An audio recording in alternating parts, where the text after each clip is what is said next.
Bonjour monsieur. On aurait aimé juste vous montrer un petit passage de la Bible qui est... Non, j'en ai pas besoin. Vous n'avez pas besoin. Au revoir. Au revoir monsieur.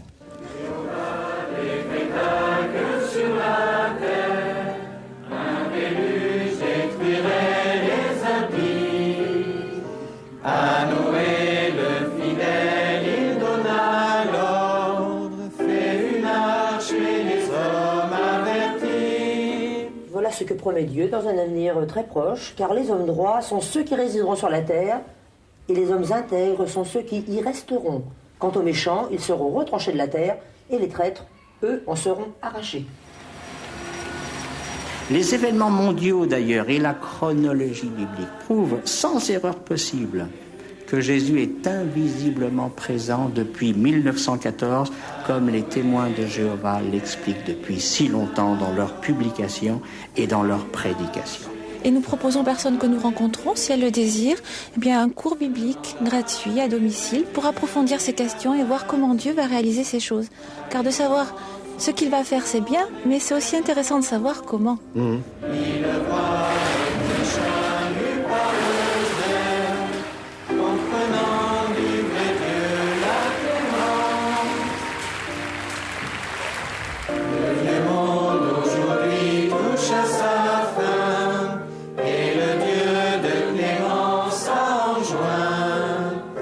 D'annoncer la nouvelle de ce grand jour, pour que l'homme attentif ne meure point.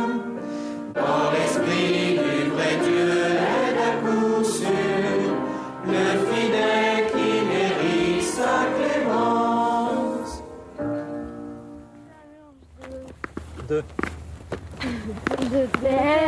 Aujourd'hui installé dans la banlieue de Lille, Vincent Bonnier vivait avec sa femme et ses 2 petites filles dans la région d'Avignon. Une famille sans histoire. Jusqu'au jour où Madame Bonnier ouvre sa porte aux témoins de Jéhovah. C'était en 1990. D'abord secrètement, puis ouvertement, elle adopte leurs croyances et leurs pratiques et elle tente de faire partager à son mari sa foi toute neuve, sans aucun succès. En moins de 2 ans, Vincent Bonnier va voir cette femme rieuse et enjouée qu'il aimait devenir peu à peu quelqu'un d'autre. Un témoin de Jéhovah se lève le matin et commence par consulter son petit livre qui lui indique quelles sont ses activités qu'il a à faire pour toute la journée, quelles sont les lectures qu'il doit faire et donc les textes qu'il faut apprendre, et, enfin tout son programme de la journée.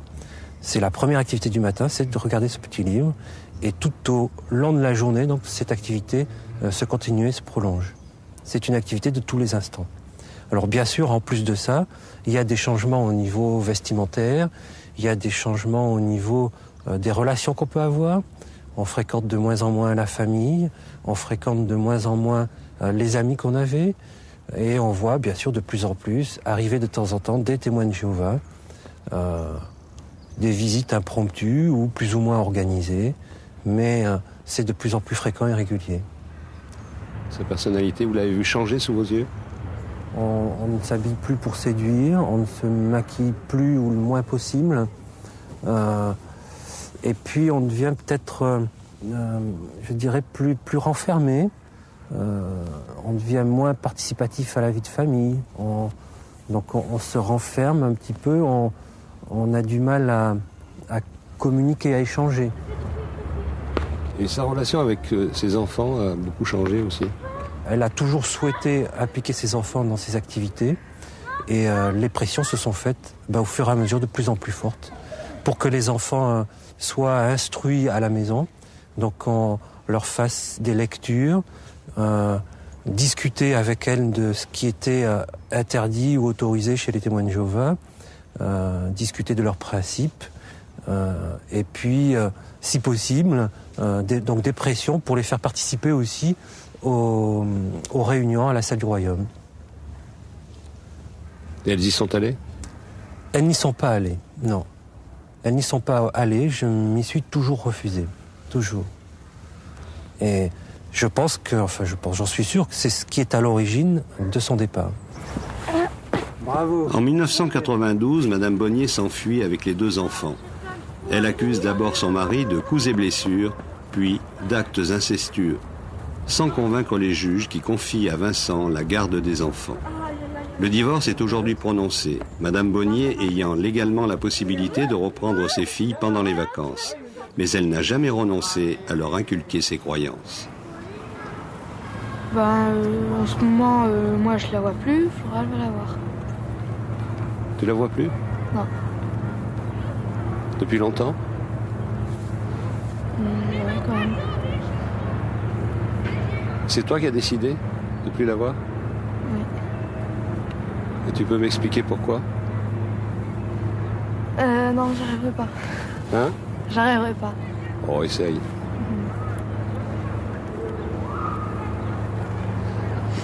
Tu veux pas trop qu'on en parle de ça? Non. C'est- C'est pas ça. Hein? C'est pas ça. Je sais pas, moi. Quand tu étais avec elle, est-ce qu'elle t'emmenait chez les témoins de Jéhovah? Elle t'emmenait à la salle du royaume? Ouais. Elle me faisait l'étude de la Bible. Et qu'est-ce que tu en pensais? Au début, ça me dérangeait pas, après, si. Et puis après?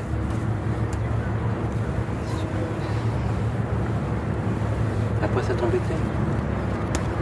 Hein? Qu'est-ce qu'il y a?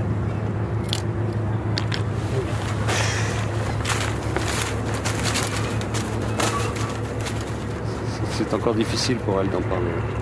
Ouais. C'est difficile. On peut dire qu'ils ont changé votre vie. Ah oui, c'est sûr qu'ils ont changé ma vie. C'est clair que c'est de leur responsabilité ce qui nous est arrivé, effectivement. Ce sont eux qui nous ont poussés à nous entredéchirer et à nous séparer.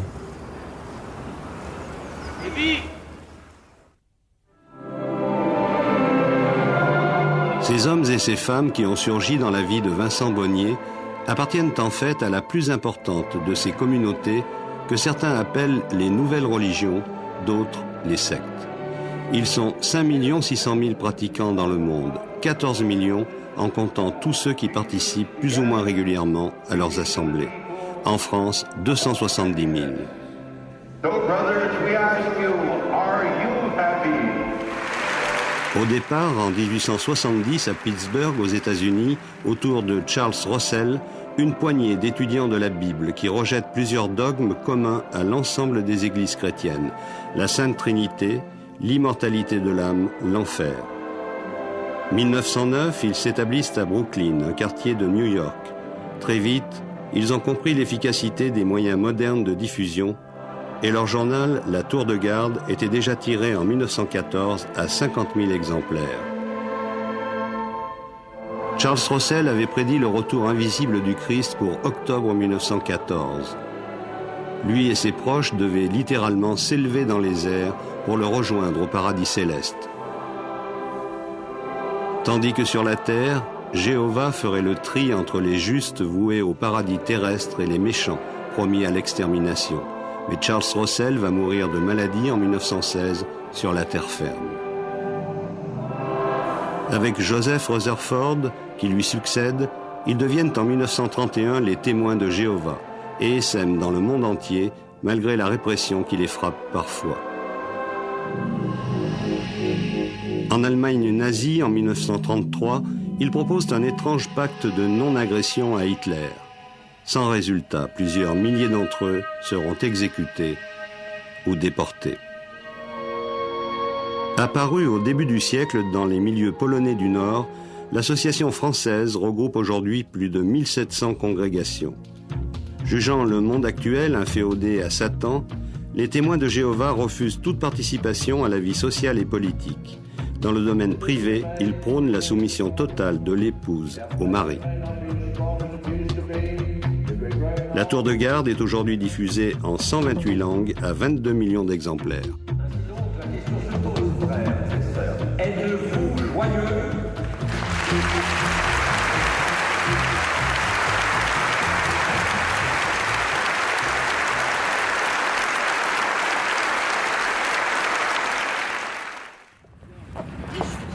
Lorsqu'ils se sont rencontrés il y a plus de 15 ans, Corinne et Yves Dallier étaient déjà tous deux témoins de Jéhovah.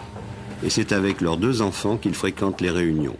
2 fois par semaine, pendant 2 heures, à la salle du Royaume, le temple des témoins de Jéhovah. Un autre soir, comme ici, chez l'un des membres de la congrégation, pour l'étude de textes hebdomadaires. Dans le vocabulaire biblique des témoins, Yves Dallier est un ancien, une sorte de pasteur responsable d'une petite communauté de ce qu'ils appellent des brebis. Bien, je vous souhaite la bienvenue dans notre étude de livre, comme ce soir. Cette réunion va pouvoir recommencer et une fois encore, je vous souhaite bien, sentez-vous à l'aise et je vais prononcer quelques mots. Notre Dieu Jéhovah, c'est avec grand plaisir que nous venons par cette prière te demander ta bénédiction sur cette étude, qu'elle soit pour chacun d'entre nous agréable, de pouvoir ainsi, dans de bonnes conditions, pouvoir examiner ta parole à l'aide de ce manuel. Nous demandons ainsi de pouvoir être attentifs aux conseils qui nous sont donnés et de pouvoir les appliquer si cela nous est possible. Donc Jérémie, s'il te plaît, si tu veux lire. Une chrétienne divorcée a dit « Il y a une chose pire que d'être seule, c'est d'être mal mariée. » Les veuves du 1er siècle souffraient sans doute de la solitude, mais celles qui étaient avisées se tenaient occupées, recevant des étrangers, lavant les pieds des saints et venant en aide à ceux qui étaient dans la tribulation. Voilà, merci. Alors la question, on nous rappelle, quel danger menace ceux qui fréquentent des non-croyants en vue du mariage? Sentez-vous libre? Paragraphe 1. Michel? Oui, il y a un danger, c'est celui de fréquenter des non-croyants justement en vue du mariage. Et la Bible, donc, en 1 Corinthiens, chapitre 7, verset 39, nous dit de nous marier dans le Seigneur. Voilà, très bien. Est-ce qu'il y a un remède miracle pour convaincre la solitude? En s'entourant de la compagnie de gens saints. À chaque question, ils connaissent la bonne réponse comme de bons élèves. Mais elle semble toujours avoir été apprise par cœur dans un texte biblique. Notamment le livre des Proverbes. Très bien, donc on s'aperçoit ici qu'il ne faut surtout pas rester sur soi-même ou s'enfermer ou morfondre, plutôt aller vers l'extérieur et s'entourer de personnes, ce qui est important dans un tel cas. Très bien. On a l'impression que tout le monde pense la même chose, quoi, un peu. Bah écoutez, j'en suis très heureux. J'en suis très heureux que tout le monde pense la même chose. Maintenant, chacun est libre, vous avez vu, constaté, chacun est libre de s'exprimer. Quand quelqu'un a envie de dire quelque chose d'autre, eh bien, il s'exprime. S'il ne pense pas différemment, eh bien, il ne va pas aller à l'encontre exprès. Mais il est vrai que les témoins de Jéhovah ont partout dans le monde le même enseignement. Et ça, c'est, je dirais, plutôt une force d'unité aujourd'hui. Et dans un groupement religieux, partout dans le monde, on est capable de vous dire absolument le même langage que ce soir. Ça n'arrive jamais que vous ne soyez pas d'accord avec l'enseignement des témoins de Jéhovah? Ça arrive, mais bien souvent, on se pose des questions, on est perplexe. Et on attend, parce que on pourrait se révolter tout de suite en disant « je ne suis pas d'accord, je ne comprends pas ». Et peu de temps après, on a la réponse. La réponse vient, soit au travers d'une publication, soit au travers d'une réflexion, d'un échange aussi, la communication avec d'autres, et on a la réponse. Vous ne vous sentez pas un peu en décalage par rapport à la société dans laquelle vous vivez? Par rapport à sa corruption, oui. C'est-à-dire? Quand on est mère de famille comme je le suis, moi j'attends un monde de paix, en fin de compte, où mes enfants puissent grandir bien normalement, aller dans la rue sans avoir peur qu'on les agresse. Je sais pas, moi, entendre autour d'eux des paroles d'amour, de réconfort, pas des vulgarités, pas voir des... Et comme toujours, avec les témoins de Jéhovah, il y a une solution miracle, et elle est encore dans la Bible. J'ai vraiment envie qu'ils vivent dans un monde différent. Et le monde, en fin de compte, qu'on espère, grâce à la Bible, puisque c'est un livre prophétique, bien c'est un monde comme cela. Et vraiment, j'espère vraiment vivre un jour dans ce monde. Et mes enfants aussi. Au paradis, en somme. Un paradis, oui, mais un paradis sur Terre. Un paradis comme on peut le voir encore dans certaines îles. Par exemple, des îles de Polynésie où on vit sans la télévision peut-être, mais où on vit avec la nature, où on vit dans de bonnes conditions, où on mange des bonnes choses, où on n'a pas peur que la pollution nous tombe sur la tête. Et c'est un monde comme ça qu'on espère. Alors, Christopher, ça a été ? Ce paradis terrestre dont rêve Michel, pour les témoins de Jéhovah, ce n'est pas de la science-fiction. En se fondant sur certaines prophéties de la Bible, prises au pied de la lettre, ils sont tous persuadés qu'ils y vivront éternellement, en chair et en os. et ils sont certains que son avènement est imminent.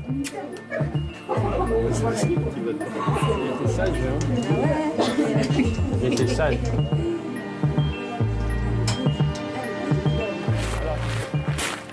Dans la banlieue de Châteauroux, la maison des Dalliers, où Corinne a installé son atelier et où elle reçoit ses clients.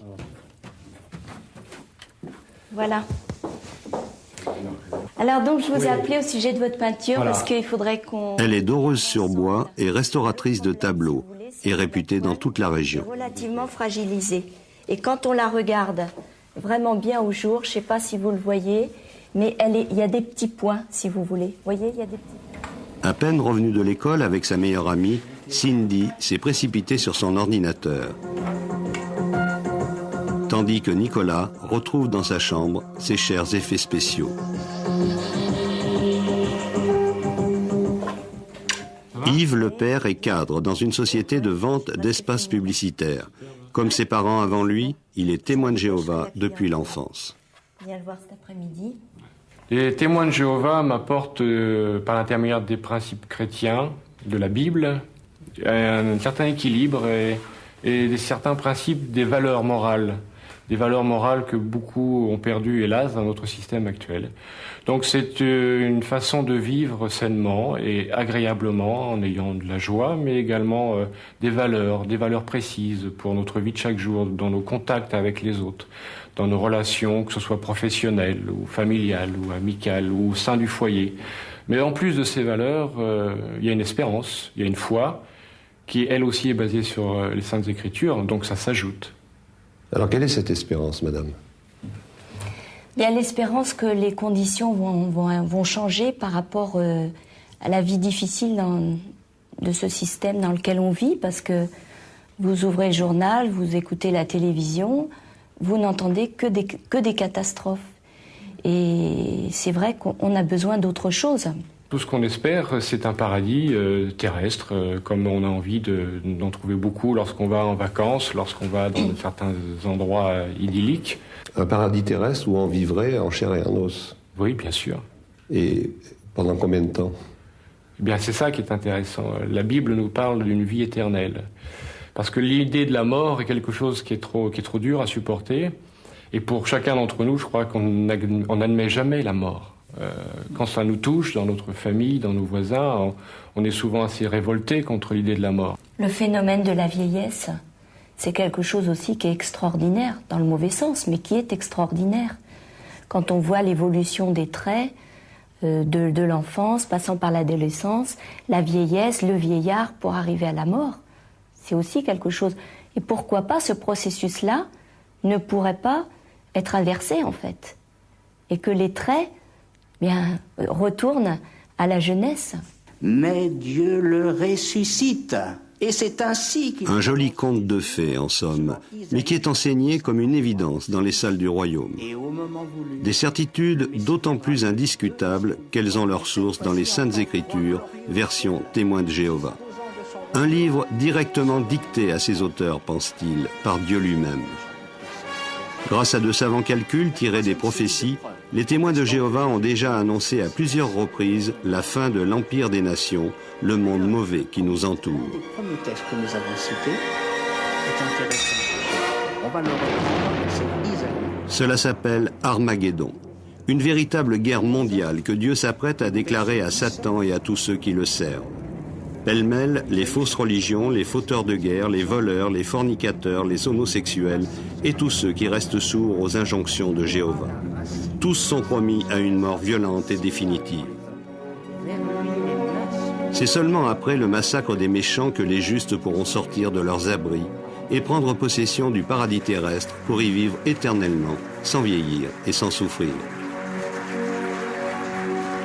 Des milliards d'autres morts trop tôt seront ressuscités, ce qui donnera lieu à de touchantes retrouvailles. Mais en 1914, comme en 1975, l'Apocalypse n'était pas au rendez-vous prévu par les témoins de Jéhovah. Alors, ils évitent prudemment dorénavant de fixer une date précise. Mais ils sont formels. C'est pour bientôt.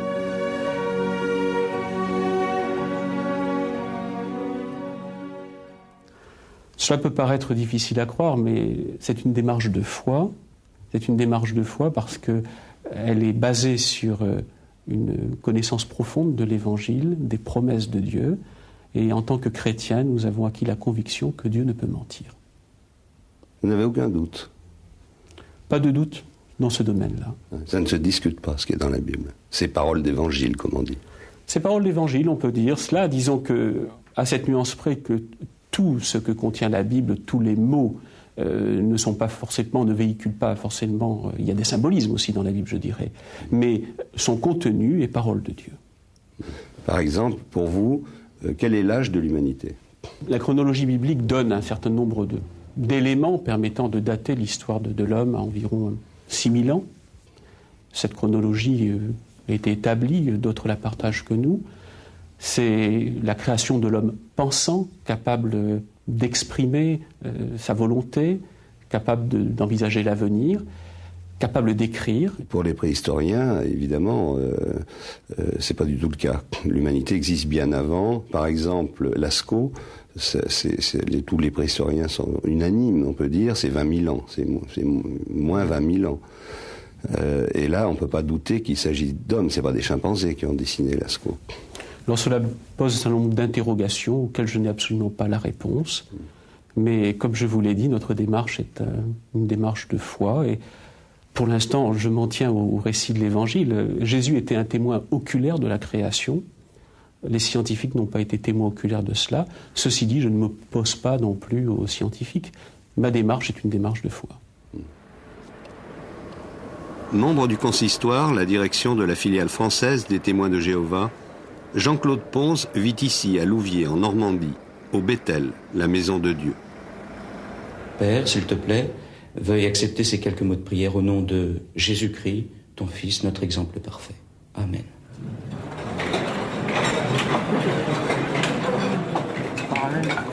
Ils sont plus de 300 volontaires à partager la vie communautaire du Bethel. Il y a quelques célibataires, mais la plupart sont des couples mariés qui ont renoncé à avoir des enfants pendant toute la durée de leur séjour ici, afin de se consacrer entièrement au service de la communauté. Ce sont eux qui assurent les tâches quotidiennes. Le service du courrier reçoit environ 1000 lettres par jour ouvrables, plus de 200 000 par an auxquelles il faut répondre une par une. Il y a les hommes et les femmes de ménage, et aussi une dizaine de cuisiniers, un boulanger et 7 serveurs qui assurent l'intendance. Chaque jour, environ 350 couverts à chaque repas.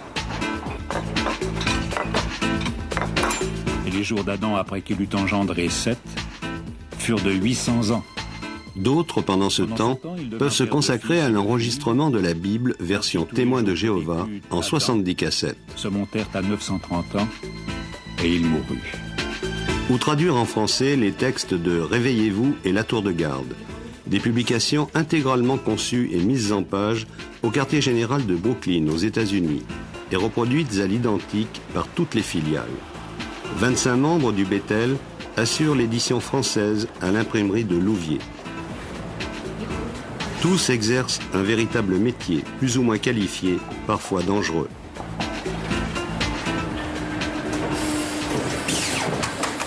C'est les noirs surtout, hein? Bernard Bédril, le conducteur de la rotative, est permanent au Bethel depuis 17 ans. On est ici par vocation, mais je crois que quand on veut faire les choses entières, on souhaite aussi être un bon ouvrier, mais ça serait plutôt un ouvrier du Christ. Vous n'êtes pas salarié, par exemple? Non, on n'est pas salarié. Vous touchez un peu d'argent?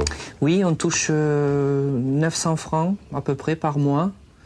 Ça équivaut, si vous voulez, à une sorte d'argent de poche, puisque la communauté prend soin de nous, on est nourris, logés, blanchis. On prend bien soin de nous-mêmes. Et ça suffit pour vivre? Oui, on n'a pas de... À partir du moment où tout ce qui est intendance, tout ça est pris en charge, quand il vous reste 900 francs à la fin du mois, vous pouvez faire pas mal de choses avec quand même. Hein. Des hommes et des femmes qui n'ont bénéficié jusqu'à ces dernières années d'aucune couverture sociale. L'URSSAF, l'organisme de recouvrement des cotisations, a décidé récemment l'affiliation des membres de la communauté avec paiement des arriérés. Et l'un des responsables a été mis en examen pour infraction au Code du travail. Les témoins de Jéhovah, de leur côté, tentent d'obtenir le statut de religion qui les dispenserait des obligations imposées aux entreprises ordinaires, sans succès jusqu'ici. Le Bethel de Louviers, c'est un peu comme un îlot, à la fois tout proche et à l'écart de la ville. Comme la plupart des témoins de Jéhovah, ces pensionnaires ne participent à aucune élection, à aucune activité sociale ou associative. Avant de s'établir ici, sur 4 hectares, achetés à des propriétaires privés, les témoins de Jéhovah convoitaient la dernière zone constructible de cette commune de 20 000 habitants. 13 hectares d'un seul tenant. C'était en 1990. L'ancien maire avait donné son accord, mais l'opposition municipale, le député et le préfet firent capoter l'opération. Franck Martin, le chef de file des opposants, est aujourd'hui maire de Louviers et il refuse toute relation avec ces nouveaux venus.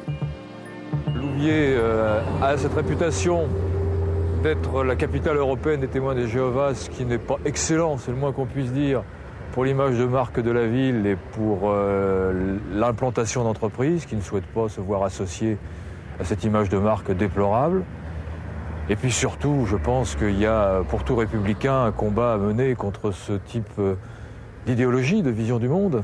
La philosophie que développe cette secte est théocratique.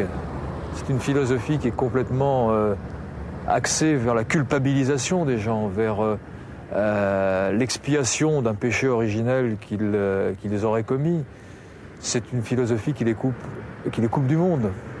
C'est une sorte d'amputation des dimensions joyeuse, festive de l'être humain, c'est quelque chose qu'on ne peut pas accepter en tant que républicain, car c'est aussi le retrait de la vie sociale. C'est quelque chose qui, moi, me paraît inacceptable. Ils font des efforts pour se faire admettre par vous, par la commune? Des efforts excessivement financiers. Nombreuses sont les associations qui reçoivent des chèques. J'en ai reçu pour notre centre d'action sociale, je les ai retournés. Parce que je ne veux pas avoir affaire avec eux. Je sais qu'ils font des dons au foyer socio-éducatif du lycée, à la Croix-Rouge. Je comprends bien, tous leurs efforts de séduction sont sans grand succès en ce qui vous concerne. En ce qui me concerne, sans grand succès. Non, je demande des relations courtoises, parfois par avocat interposé, mais il n'est pas question pour moi de céder sur cette entreprise de désenchantement du monde.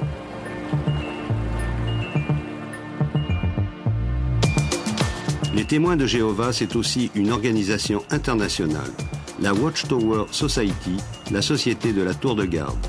Depuis 1909, le quartier général est établi ici, à Brooklyn, au-dessus du port de New York. Tout un quartier peu à peu colonisé pour abriter 3000 membres du Bethel américain et la direction mondiale de la communauté. 3000 autres vivent dans 2 autres sites de la région.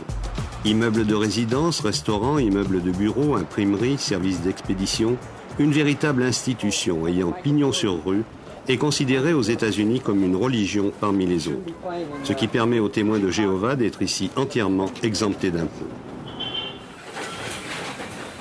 Les publications des témoins de Jéhovah sont ici enregistrées sur bande magnétique en 27 langues. 51 000 cassettes par jour, 300 000 par semaine, plus d'1 million par mois. Elles porteront la bonne parole aux 4 coins des États-Unis, mais aussi en Amérique latine, en Asie, en Afrique. Celles-ci sont destinées aux enfants hispanisants, mais il y en a pour tous les publics. Un étage plus bas, le joyau de l'entreprise, l'imprimerie. Qui a écrit la Bible, Dieu ou les hommes? C'est le titre de l'ouvrage imprimé aujourd'hui. 100 000 exemplaires par jour. Grâce aux 30 filiales réparties dans le monde, il sera édité en plus de 200 langues différentes. En 70 ans, les témoins de Jéhovah ont publié 11 milliards d'écrits divers.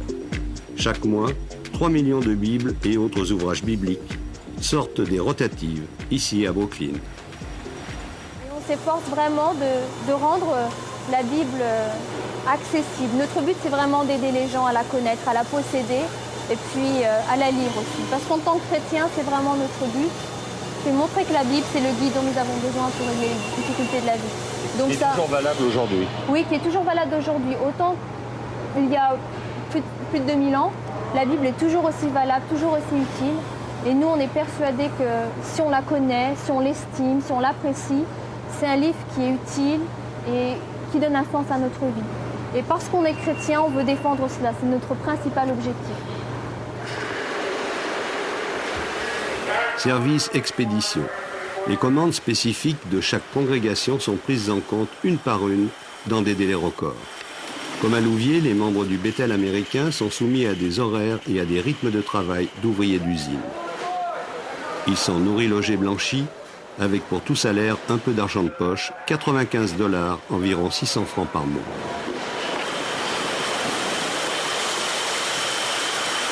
Vous recevez souvent la visite de chefs d'entreprise ici?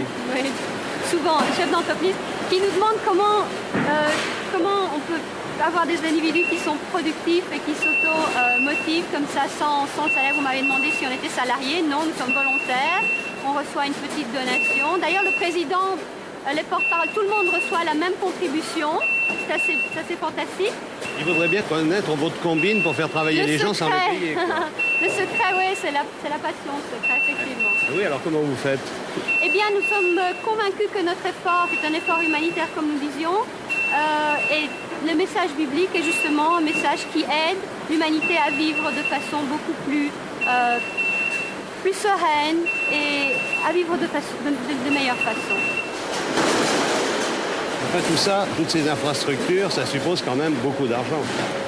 Ça suppose une certaine partie d'argent, effectivement. Vous êtes un peu une puissance quand même. Est-ce qu'on est une puissance? Je n'irai pas jusque-là. Non, une puissance de paix. Si c'est une puissance de paix. En fait, un véritable empire financier.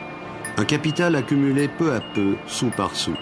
Il y a dans le monde 14 millions de pratiquants et de sympathisants. Dans tous les lieux de culte, des troncs sont disposés pour les offrandes. Journaux, livres et cassettes sont offerts gratuitement, mais une contribution volontaire est souvent versée en échange. Et puis, il y a les dons et les legs, des convertis les plus fortunés. Au total, un pactole annuel qui se chiffre en milliards de francs et dont une partie est investie ici, nette d'impôts. À la tête de l'organisation, un collège central de 12 membres. Après avoir beaucoup insisté, nous obtenons enfin l'autorisation de rencontrer l'un d'eux. Mais James Pelekia, le directeur des relations publiques qui veille sur nous, nous a prévenus. Pas d'interview. This is our friends from France. Oh, I'm very glad to meet you all. John Barr, pourtant, semble tout heureux d'oublier un instant ses lourdes charges pour nous accueillir. C'est lui qui supervise la rédaction de tous les textes publiés à Brooklyn. Welcome to you. Vous êtes à la tête d'une énorme entreprise, vous êtes un grand patron. On ne se considère pas comme des patrons. Mais c'est vrai, nous avons une importante communauté internationale. Malheureusement, nous ne connaîtrons jamais la réponse à la question suivante. Excusez-moi, mais ça suffit. Vous m'aviez promis juste quelques mots. Il a été assez aimable pour vous recevoir. D'accord? C'est le directeur des relations publiques qui s'est interposé. Les membres du collège central ne répondent jamais, nous dit-il, aux questions des journalistes. Dommage. Nous ne saurons pas si leurs réunions hebdomadaires ressemblent plutôt à une assemblée de cardinaux ou à un conseil d'administration de grande entreprise. Un collectif exclusivement masculin et qui ne risque guère, en tout cas, d'être un jour déstabilisé par de jeunes écervelés. Ils font partie de ce que les témoins appellent les chrétiens ouins, c'est-à-dire ayant reçu l'onction de l'Esprit Saint. 144 000 élus qui rejoindront, le moment venu, le paradis céleste. De là-haut, ils aideront Jésus à gouverner au nom de Jéhovah le reste des brebis, c'est-à-dire tous ceux qui devront se contenter du paradis terrestre. Mais qui, apparemment, n'auront pas à s'en plaindre.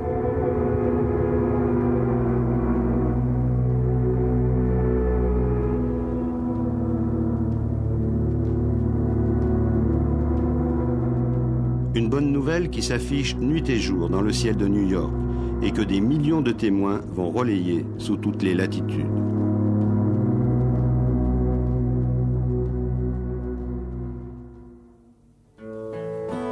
Paris, 14e arrondissement. Être là simplement près de toi calmement. Marchande de légumes sur un marché parisien, Monique est aussi chanteuse de variété. Son amie Natacha est professeure de danse et l'aide à répéter son futur tour de chant. Mais elle n'oublie jamais qu'elles sont toutes deux, avant tout, témoins de Jéhovah.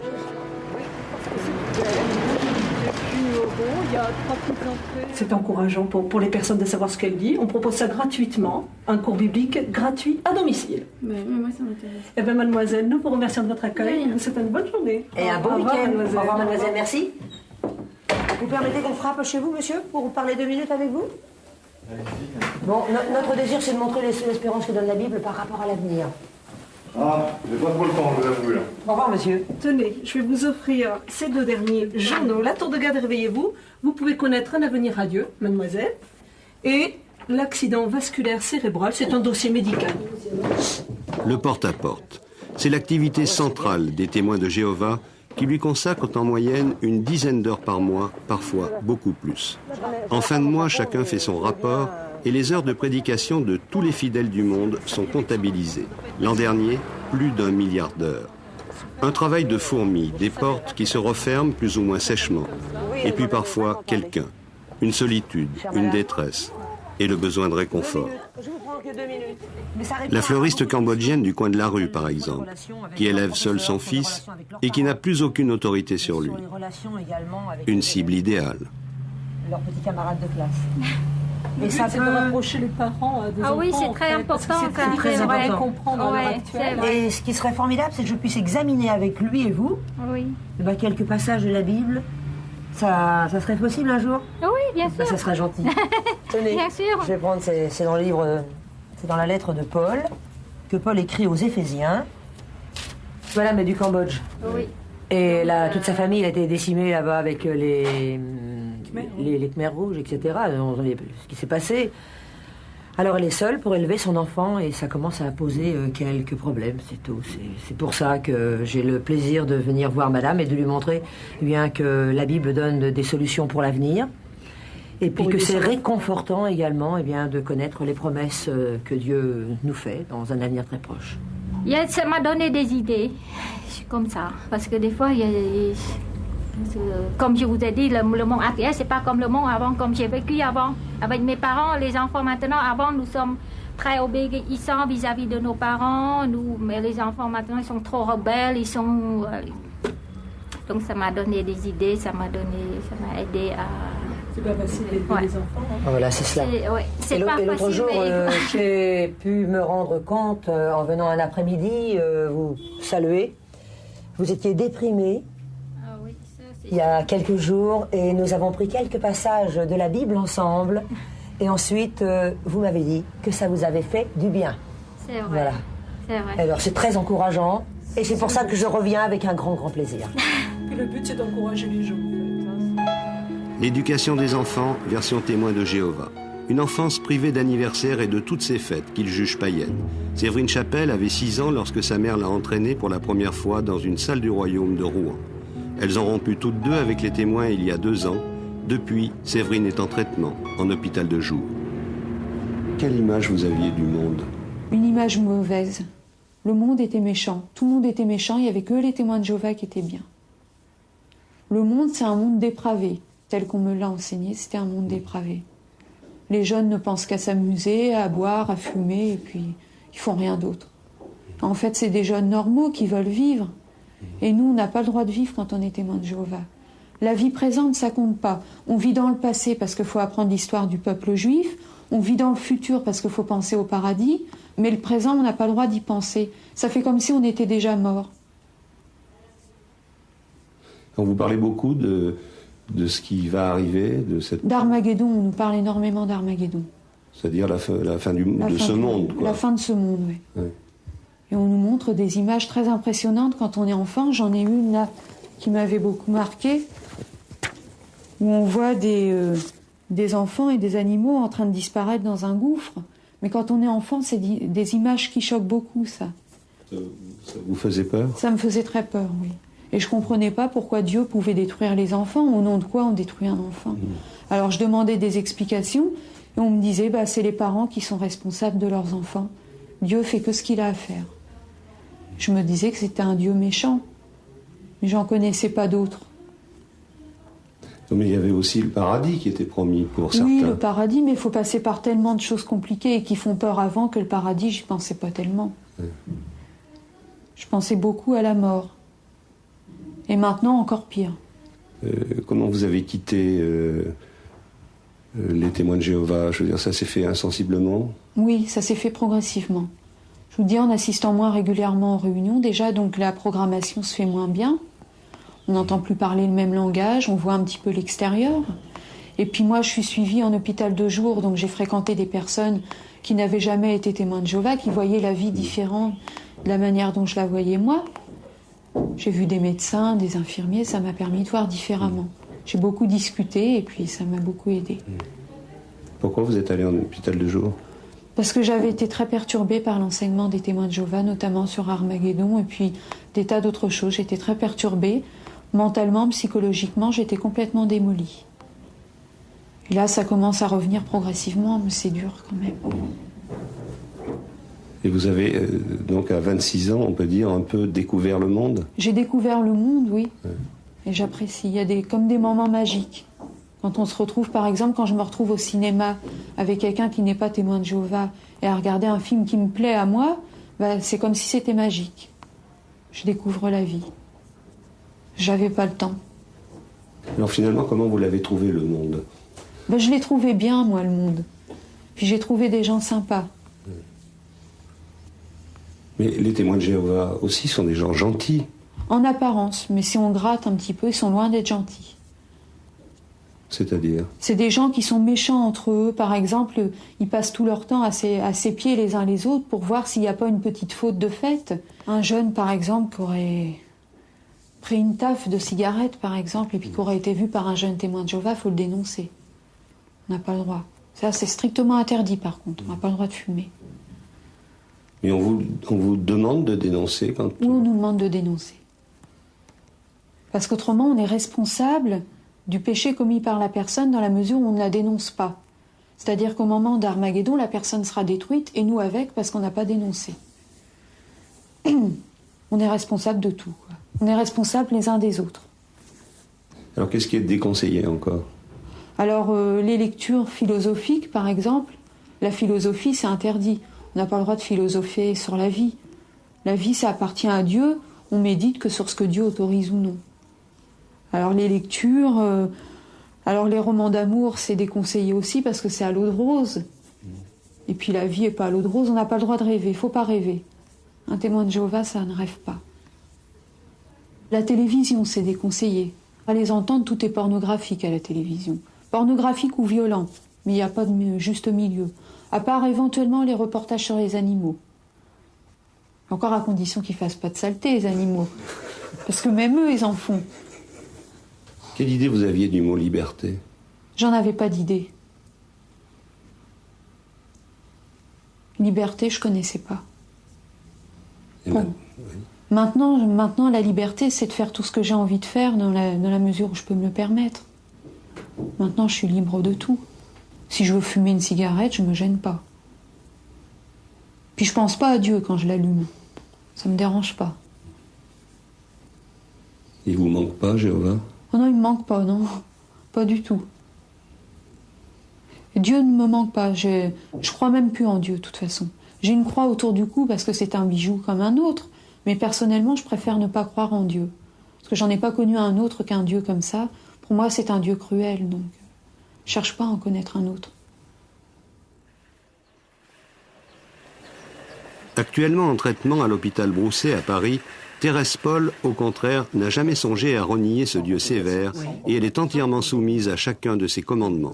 Opérée pour la 2e fois d'une grave maladie de cœur par le docteur Couetil, elle avait posé ses conditions. Pas question, quoi qu'il arrive, d'effectuer sur elle la moindre transfusion sanguine, pas même une autotransfusion.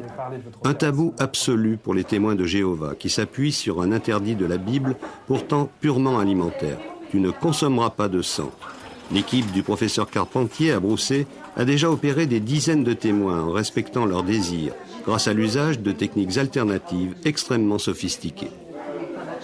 Les médecins disent eux-mêmes qu'ils font l'impossible pour que ça ne se produise pas, mais il peut arriver, on ne peut pas exclure que ça se produise et qu'à un moment, on soit dans une situation limite, critique, et que sans transfusion, le patient meurt. Je pense pas. Non, mais ça peut arriver, je veux oui, dire. Ben alors imaginons que ça arrive. Ben, ça arrive. Vous préféreriez mourir? C'est pas que je veux vivre, mais je ne veux pas recevoir de transfusion.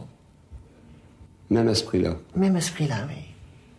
Et si on vous en faisait une, par exemple, vous êtes... Je serais très malheureuse. Très, très malheureuse. Quel problème ça vous poserait? Ma conscience me travaillerait. J'aurais déjà fait, moi, un mauvais jugement vis-à-vis du chirurgien. Et puis, c'est pas le fait d'avoir le sang d'un autre, mais j'aurais l'impression d'avoir désobéi à une loi émise par Jéhovah. Mais en même temps, peut-être que vous trouviez que la vie est belle? Non. Ah non, pas du tout. Pas du tout. Pas du tout. Là, je suis heureuse.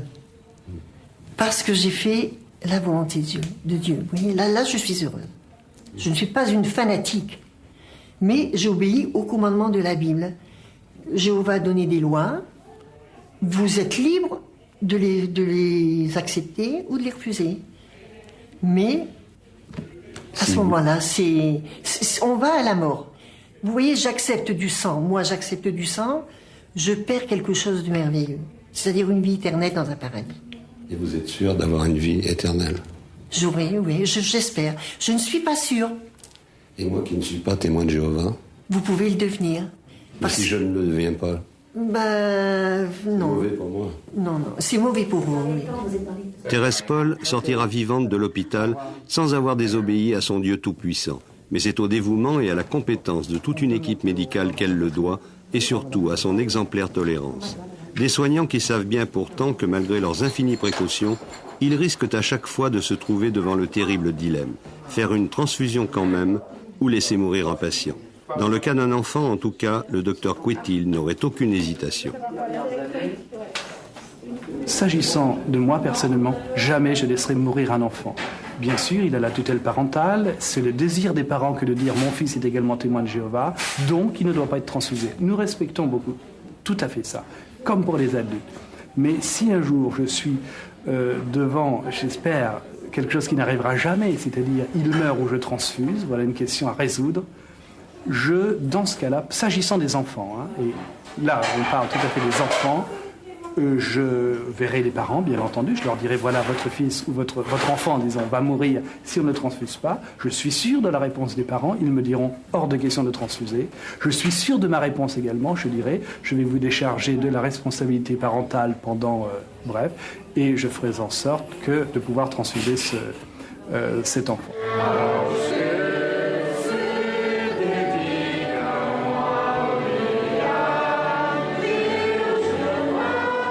Jour de fête, un samedi à Creil, dans la région parisienne. La communauté de langue portugaise des témoins de Jéhovah baptise deux des siens, Nuno et Lucia. Il est lycéen, elle est gardienne d'immeuble et aide ménagère.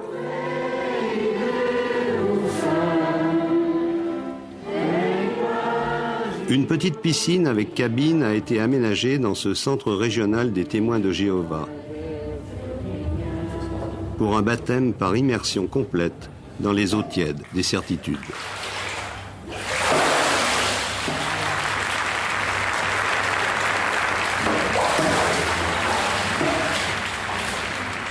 C'est un jour important pour vous? Très important, monsieur. Ouais. C'est très important. Qu'est-ce que ça vous apporte? Ça m'apporte une joie de vivre et une espérance. Et je suis l'exemple que Jésus a laissé dans les Écritures divines, de le suivre comme chrétien. Quelle espérance ça vous apporte? Pour ça, il faut se reporter à la Bible. Là, il y a toutes les réponses aux questions. Alors là, si vous voulez, je laisse mes coordonnées et on verra ça un autre jour, parce que je vous expliquerai sous la Bible. Pour Lucia, dorénavant, la voie est toute tracée. Il suffit de chercher dans la Bible des réponses toutes faites à toutes les questions. au risque de passer à côté de la vraie vie, qui n'a qu'un temps, du moins jusqu'à preuve du contraire.